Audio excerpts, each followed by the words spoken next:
Good morning. আজকে দাঁড়িয়েছে শ্রীনগরের লাস্ট ছিল, আজকে সকালবেলা চেক আউট করে নিয়েছি। আজকে 8 এপ্রিল। আজ আমরা শ্রীনগর হোমস্টে থেকে, হোটেল নয়, আমরা ছিলাম হোমস্টেতে। আমার পেছনে যেটা দেখতে পাচ্ছেন এটা এই হোমস্টেতে আমরা ছিলাম। একদম বাড়ির পরিবেশ, ঘরোয়া পরিবেশ। আমরা রওনা দেব পেহেলগাঁওর উদ্দেশ্যে।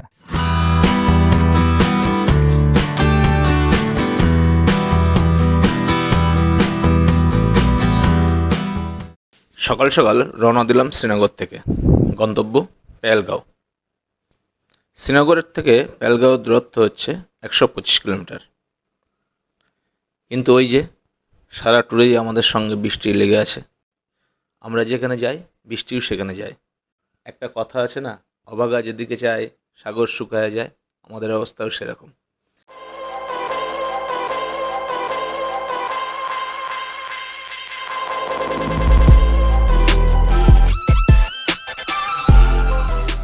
যাক, দূরের কিছুই দেখতে পাচ্ছিলাম না, কিন্তু আশেপাশের দৃশ্য দারুণ। সেই সব দেখতে দেখতেই আমরা পৌঁছে গেলাম বিখ্যাত স্যাফরন গার্ডেন, প্যাম্পোর। যাওয়ার পথে দাঁড়ালাম হাই রোডের পাশে প্যাম্পোরে, যেখানে স্যাফরনের চাষ হয়। কিন্তু এখন এই মুহূর্তে পুরো ফাঁকা, কিচ্ছু নেই, পুরো ফাঁকা মাঠ। আপনার অক্টোবর মাসে আসলে আপনি এটা পুরোপুরি ফুলও দেখতে পারবেন, যেটা থেকে আপনার স্যাফরন তৈরি হয়, সে গাছটাও দেখতে পারবেন। সুতরাং আসতে এটা দেখতে গেলে সেই সময় দেখতে পারবেন। এখন পুরো মাঠ ফাঁকা।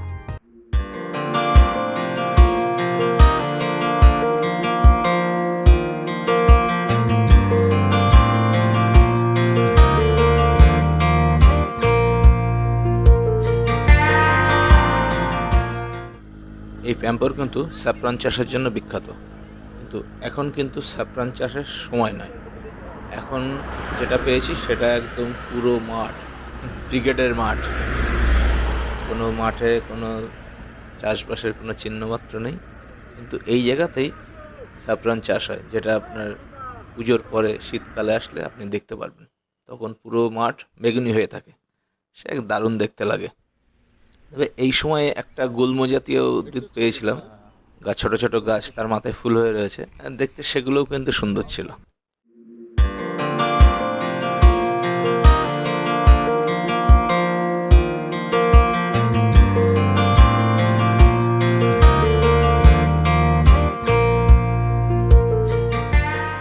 এই প্যাম্পোরের যে মাঠ আছে না, এই মাঠটা পার হয়ে একটু এগোলেই দেখবেন পরপর সারি দিয়ে দোকান। একদম পরপর যা আছে সবই স্যাফরনের দোকান আর ড্রাই ফ্রুটের দোকান। স্যাফরন ছাড়াও এখানে কিন্তু ড্রাই ফ্রুট খুব ভালো হয়। মনে হচ্ছে শক্তিগড় চলে এসেছি। শক্তিগড়ে যেরকম ল্যাংচার দোকান, পরপর সব ল্যাংচা বহল, ল্যাংচা ভান্ডার, এখানে সব কেশর, কেশর টাউন, কেশর বাজার, স্টার কেশর, কেশর কিং, সব কিছু এখানে পরমানে সবই কেশরের দোকান। কেশর প্লাস ড্রাই ফ্রুট এখানকার হচ্ছে সব থেকে বিখ্যাত।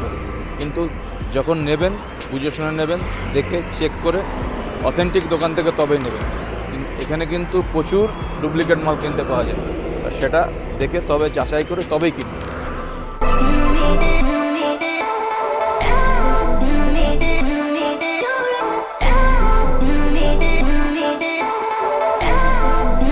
ড্রাইভারকে বলার পরে সে একটা দোকানে এনে দাঁড় করালো।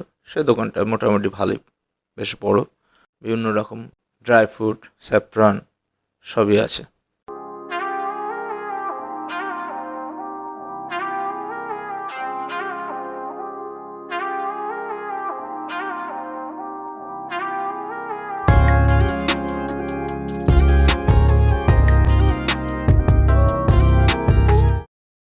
আমরা দোকানের ভেতরে যাওয়ার পরপরই আমাদের সামনে ড্রাই ফ্রুট, স্যাফরন সব কিছু নিয়ে হাজির হলো। একটা পাত্রে বেশ সুন্দর করে সাজিয়ে দিয়েছিল।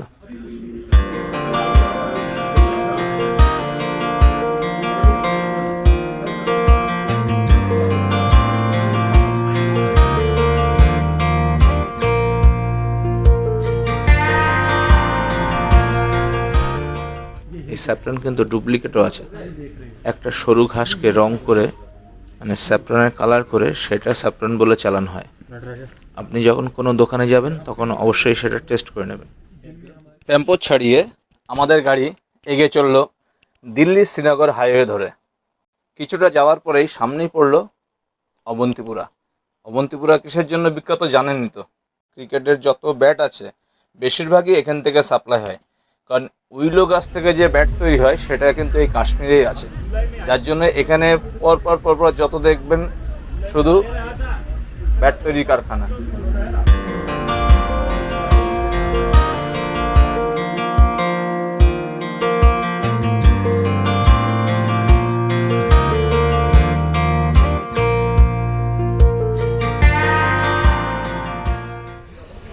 শ্রীনগর থেকে আপনার পেহেলগাঁও যাওয়ার পথে রাস্তায় পড়বে অবন্তিপুরা ব্যাট ফ্যাক্টরি। ক্রিকেটের ব্যাট তৈরি হয় সব এখান থেকে, ম্যাক্সিমাম ব্যাট এখান থেকেই তৈরি হয়ে যায়। সেরকমই একটা কারখানায় আমরা এখন হাজির হয়েছি। বিভিন্ন রকম মানে ছোটো সাইজ বড় সাইজ সব রকমের ব্যাট এখানে তৈরি হয়। নিউজ ব্যাট, ক্যাম্বেজ ব্যাট, বাচ্চাদের ব্যাট যদি কারো দরকার হয় তাহলে এখানে আসবেন, এখানে খুব কমে ব্যাট পেয়ে যাবেন। For the years left in the dust, but after all the lessons learned, it would end the both of us. There's a first. কারিগররা কাজ করছে, মিস্ত্রিরা কাজ করছে, একটা কর্মব্যস্ততা দেখলেই আপনি মানে বুঝতে পারবেন যে এখানে কি চলছে, একটা বড় কোনো একটা কর্মযজ্ঞ চলছে, সব সময়কার ব্যস্ততা। এখানকার ব্যাটগুলো কিন্তু খুবই সুন্দর। বাড়িতে কোনো ছেলে কিংবা আত্মীয় প্রয়োজন থাকলে তাদের জন্য ব্যাট নিয়ে যাবেন, তারা কিন্তু ভীষণ খুশি হবে।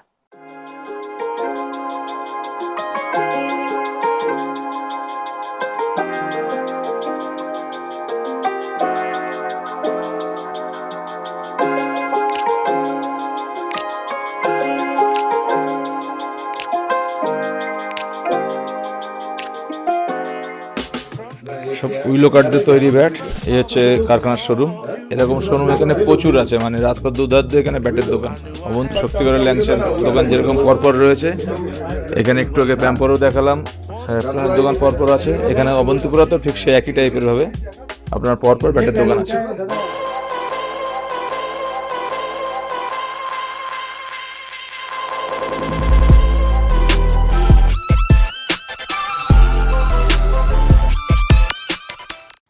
ব্যাট কারখানার বিভিন্ন কর্মযোগ্য দর্শন করে আমরা এগিয়ে চললাম আবার পেহেলগাঁওয়ের উদ্দেশ্যে।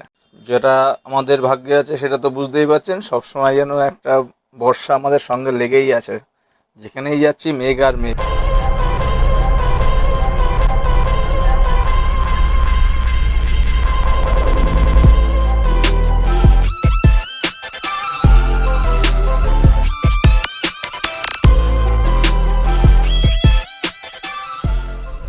আমরা কিছুটা এগিয়েই রাস্তার বাঁদিকে বাঁক নিলাম, হাইওয়ে ছেড়ে এবার পেহেলগাঁওয়ের দিকে রওনা দিলাম আমরা।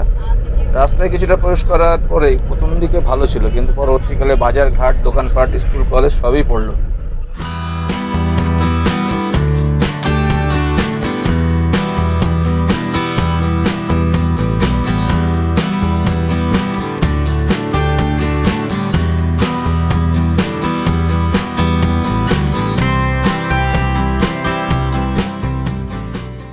রাস্তায় যাওয়ার পরতে পড়লো আপেল গার্ডেন।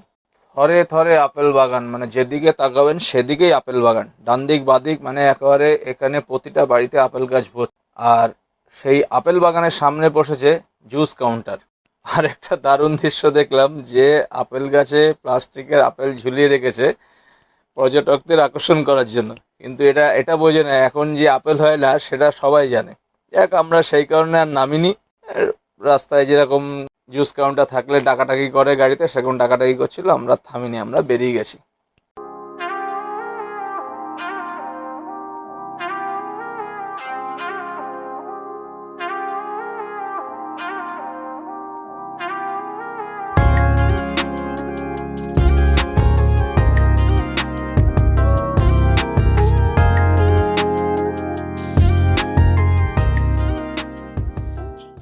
কিছুটা যাওয়ার পরেই আমাদের সঙ্গী হলো লিডার নদী। এই লিডার নদী যখনই আমাদের সঙ্গী হলো আমরাও বুঝতে পারলাম পেহেলগাঁও আর বেশি দূরে নয়, খুব তাড়াতাড়ি আমরা পেহেলগাঁও পৌঁছে যাব। এদিকে রাস্তাঘাট ভীষণ সুন্দর। লিডার নদীর দৃশ্য উপভোগ করতে করতে আমরা চললাম পেহেলগাঁওয়ের উদ্দেশ্যে।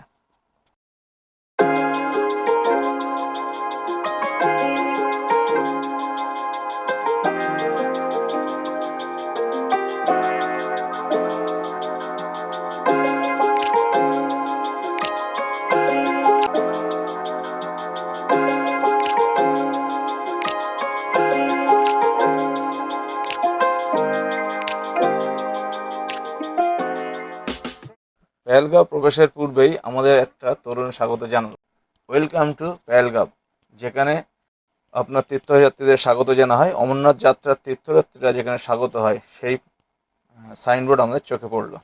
এখানে কিন্তু বাঁ সাইডে অনেক বড় কাউন্টার রয়েছে, যেখান থেকে আপনার চেকিং হওয়ার পরে তারপর অমরনাথ যাত্রার উদ্দেশ্যে রওনা হয়ে যায়।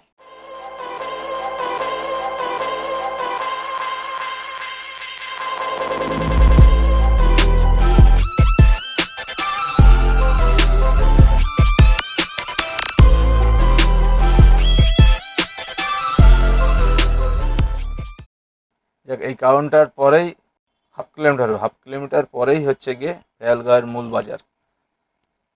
দারুণ সুন্দর শহর, খুবই সুন্দর, শান্ত নিরিবিলি, ভীষণ সুন্দর।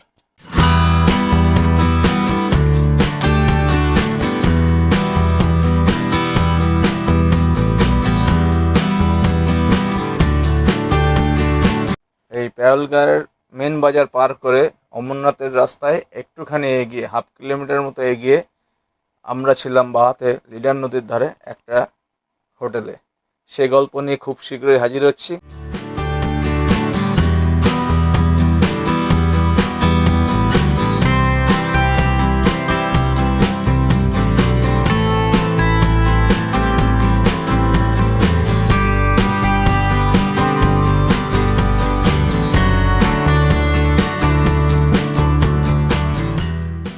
যদি এই ভিডিও আপনাদের ভালো লেগে থাকে অবশ্যই লাইক করবেন, সাবস্ক্রাইব করবেন, আর ভালো লাগলে কমেন্ট করে জানাবেন।